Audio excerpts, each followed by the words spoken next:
So, originally, I knew exactly what I wanted to focus on this week's episode of Whiskey Tango of Foxtrot. But before I get into any of that, let me first offer a big congratulations to the people for standing up for free speech. Yeah, the place that we still have a bit of control is in the pocketbook.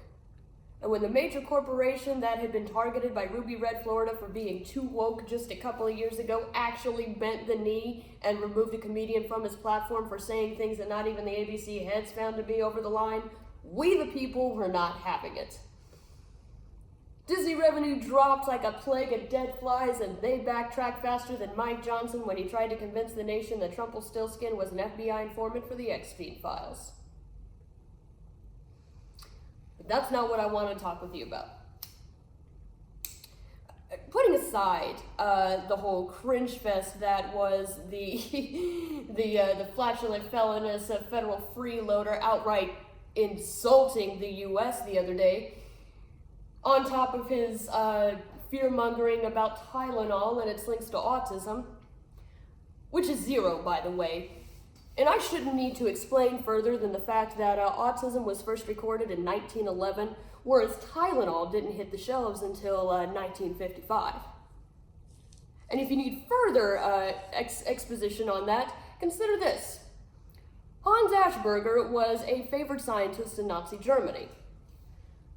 The term Asperger's syndrome was coined from his distinction between those who were the useful autistics versus everybody else and who were euthanized. Also, all predating Tylenol. But initially I had a lot to say on the stolen valor that was the Charlie Kirk Memorial Show. Yeah, this podcaster gets all these military honors while Bone Spurs McDraft Dodger actively called our actual veterans suckers and losers. This influencer did not serve in the military. He wasn't an elected official. Not even an actual elected official was given half-staff when she and her family were assassinated. And when asked for comment on her death, the grifter-in-chief didn't even know who she was. And now the omnipotently delivered martyr, Sir Reichstag, has become worth more dead than alive. While everyone else was mourning the untimely death and Kirk's widow said that she forgave the attacker, the actual president of the supposedly United States used this opportunity to stand up and say that he doesn't forgive his political opponents and that he actually wishes harm upon them. Since when is that acceptable for the President of the United States to say? Isn't he supposed to be every American's president? Not just those who voted for him? God. Which brings me to the main course of this episode, and that is Antifa being coined as a terrorist organization. Here's the problem with that. In order to be a terrorist organization, you have to first be an organization.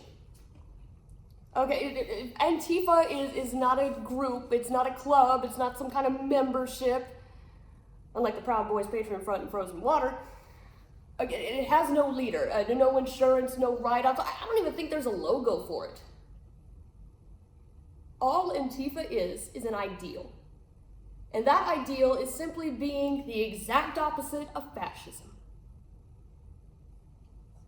And if being against fascism is something that the government deems a threat, you see where I'm going with this?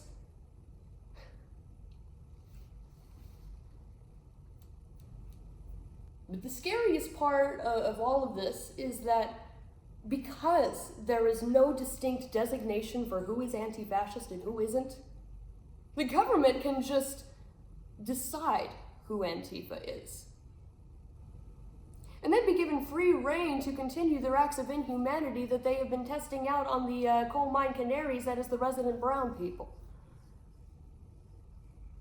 And if you're okay with all of this, If you think that human rights are reserved for some humans more so than others, then you've clearly never read Animal Farm, or you read it and liked it too much. And if you think it's just a children's book,